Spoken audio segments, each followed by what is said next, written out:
সুপ্রিয় দর্শক, আসসালামু আলাইকুম। সবাইকে স্বাগত জানাচ্ছি আজকের গুরুত্বপূর্ণ সংবাদে। প্রথমেই জানিয়ে দিচ্ছি সংবাদ শিরোনাম, পরে বিস্তারিত। নির্বাচনের মুখে বড় ভাঙন। খিলগাঁয়ে ইসলামী আন্দোলনের শীর্ষ নেতারা জামায়াতে যোগ দিলেন। চরমোনায়ের ভুল রাজনীতির খেসারত শুরু। বিস্তারিত জানার আগে হৃদয় ছুঁয়ে যাওয়া একটি অনুরোধ।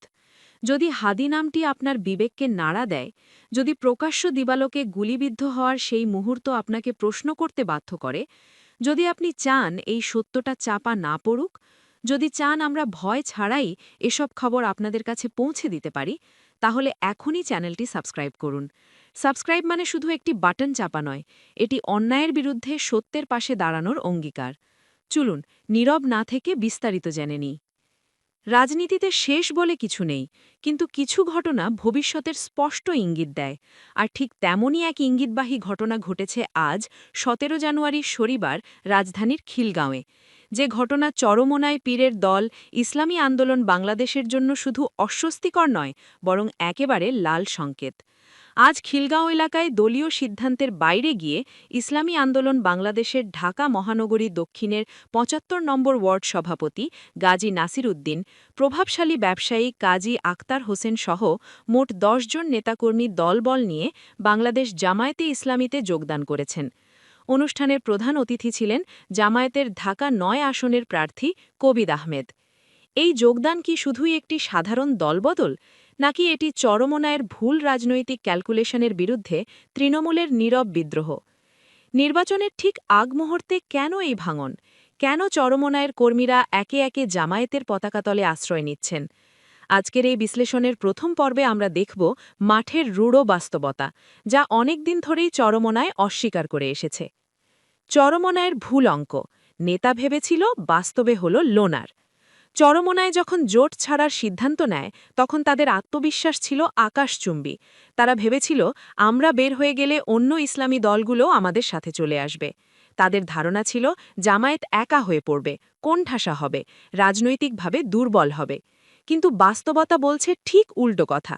আজ সকাল ৯টায় মগবাজারে জামায়াতের জরুরি বৈঠকের চিত্র পরিষ্কার করে দিয়েছে, জোটে থাকা অন্য কোনো ইসলামী দল চরমোনায়ের ডাকে সাড়া দেয়নি। কেন দেবে? রাজনীতিতে আবেগ দিয়ে পেট ভরে না।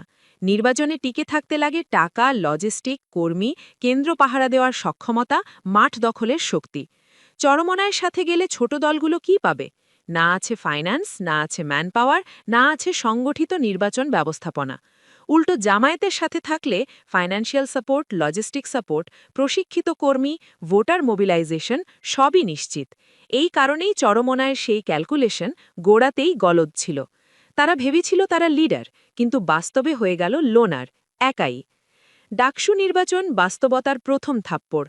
চরমোনায়ের ভুল ধারণার সবচেয়ে বড় উদাহরণ হল ঢাকা বিশ্ববিদ্যালয় কেন্দ্রীয় ছাত্র সংসদ নির্বাচন।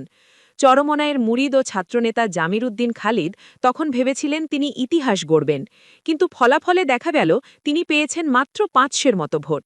ভোটের পর তিনি কান্না করে বলেছিলেন, সাবিক কায়েম আমার ভোট খেয়ে দিয়েছে। কথাটা আংশিক সত্য, কিন্তু আসল লজিকটা বুঝতে হবে। ডানপন্থী বা ইসলামী মাইন্ডের ভোটাররা যখন অপশন পায়, তখন তারা লোকাল ব্র্যান্ড খায় না, তারা খায় ইন্টারন্যাশনাল ব্র্যান্ড।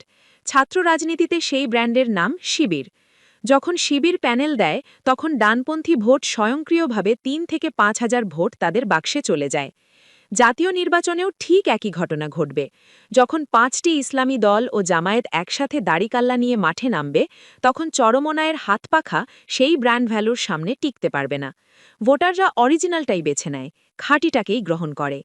সিটি কর্পোরেশন ভোটের মিথ। চরমোনায়ের সবচেয়ে বড় গর্ব কি? তারা বলে, আমরা অমুক সিটি কর্পোরেশন নির্বাচনে দ্বিতীয় হয়েছি, তৃতীয় হয়েছি। কিন্তু সত্যটা হলো, ওই নির্বাচনে জামায়াত ছিল না, বিএনপি ছিল না।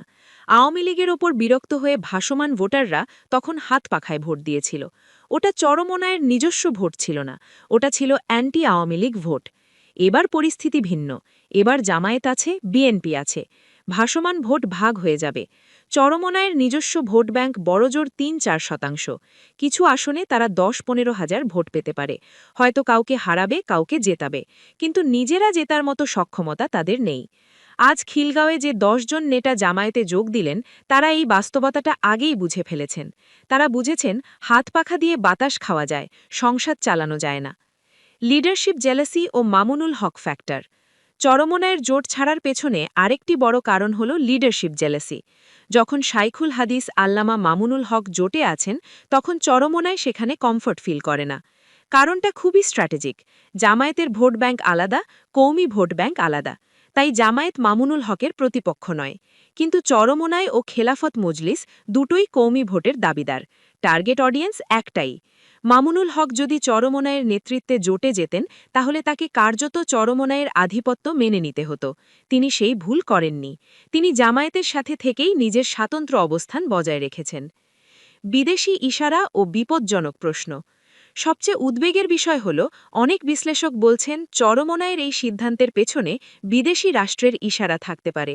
যখন ইসলামী শক্তি এক হয়ে রাষ্ট্র ক্ষমতায় যাওয়ার বাস্তব সুযোগ তৈরি হল, ঠিক সেই সময়ে এই বিভাজন কেন?